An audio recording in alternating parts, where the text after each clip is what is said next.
Akibat serangan tikus yang masif di awal tanam padi musim gadu, hasil padi petani di Kabupaten Pringsewu tidak maksimal. Sebagaimana yang terjadi pada Purwanto, salah seorang petani Pekon Bulu Karto, Kecamatan Gading Rejo, Kabupaten Pringsewu.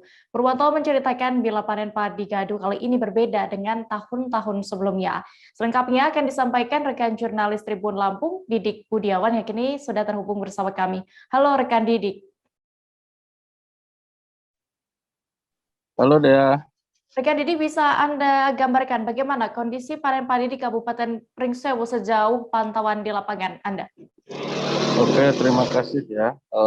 Kita ketahui bersama bahwa panen padi musim gadu kali ini di Kabupaten Pringsewu mengalami penurunan yang diakibatkan oleh serangan hama tikus di awal tanam padi.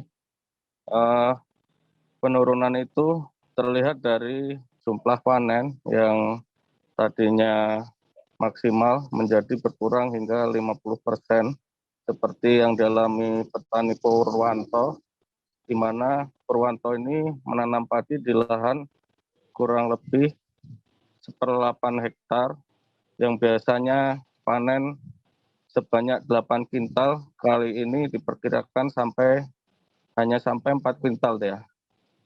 Lalu apa yang dilakukan para petani ini dengan tidak maksimalnya panen padi kali ini? Kan ini juga pasti berpengaruh juga terhadap pendapatan para petani. Didik.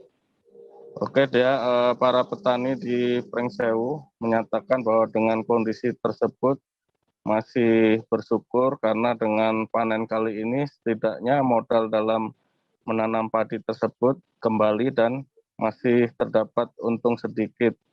Dan petani berharap ke depan pemerintah dapat mengatasi hama tikus supaya tidak menjadikan kerugian bagi petani di Kabupaten Pringsewu Dea.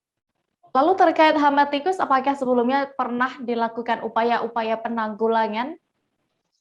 Iya Dea, pemerintah Kabupaten Pringsewu melalui Dinas Pertanian di musim tanam gadu kemarin sudah mengupayakan dengan menggerakkan petani di Kabupaten Pringsewu untuk melakukan geropiokan tikus atau perburuan tikus secara pengemposan menggunakan belerang, karena upaya tersebut dianggap efektif.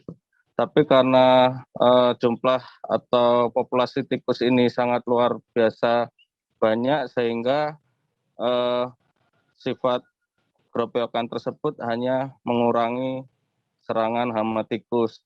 Dan ke depan pemerintah Kabupaten Pringsewu melalui Dinas Pertanian juga akan berupaya mengembangkan predator alami dari hama tikus ini, seperti melestarikan ular dan burung hantu pemangsa tikus ya.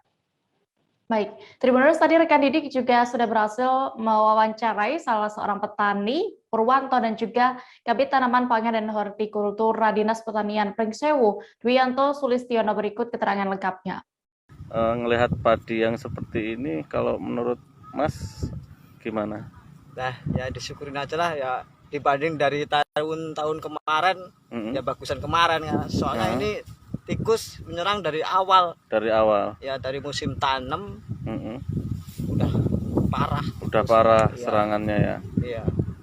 Tapi ini masih bisa dipanen ya? Masih, walaupun itu bekas tikus. Ya pedek-pedek kayak gini lah. Ya yang biasanya 8 kintal paling ini ya 4 kintal. 4 kintal ya. Iya. Ya, kalau menurut saya sih, kalau pemerintah itu ya jangan dipersulit lah petani itulah. Ya terus sama tikus itu kudu harus ditangani. Iya. Lebih awal ya. Iya, lebih awal.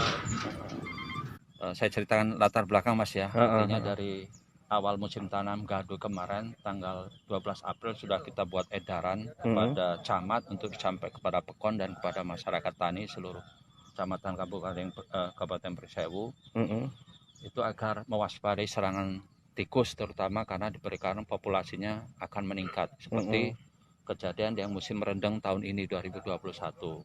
Nah, dari pemerintah, dari dinas sebetulnya sudah menyediakan fasilitas sarana untuk pengendalian ini berupa kita sudah sedia belerang, karena salah satu untuk pengendalian yang paling efektif adalah dengan emposan. Emposan, stiknya juga kita sediakan, makanya kemarin ada di beberapa tempat yang memang sudah merespon kegiatan ini, seperti kecamatan Ambarawa, Padasuka, termasuk Gading, ini lingkungan Gading sudah merespon. Nah, kaitan dengan serangan ini mungkin salah satunya ada pemahaman ya keengganan masyarakat untuk membasmi hama tikus itu gitu kan. Jadi mungkin ini salah satunya. Nah, dengan kejadian ini nanti kita coba lakukan pendekatan lagi kepada masyarakat, karena kalau nggak dikendalikan tikusnya nanti, walaupun ini kan salah di rate ini mungkin salah satu nanti, karena ini kan masih belum masuk masa primordial, masih ini sekitar umur 30 hari. Jadi kalau di rate nanti akan tumbuh tunas baru yang diharapkan nanti akan jadi normal kembali. Tapi kalau populasi tikusnya nggak dikendalikan, nanti ketika tumbuh lagi, ini akan disikat lagi oleh tikus itu. Jangan lupa subscribe, share, komen, dan like ya.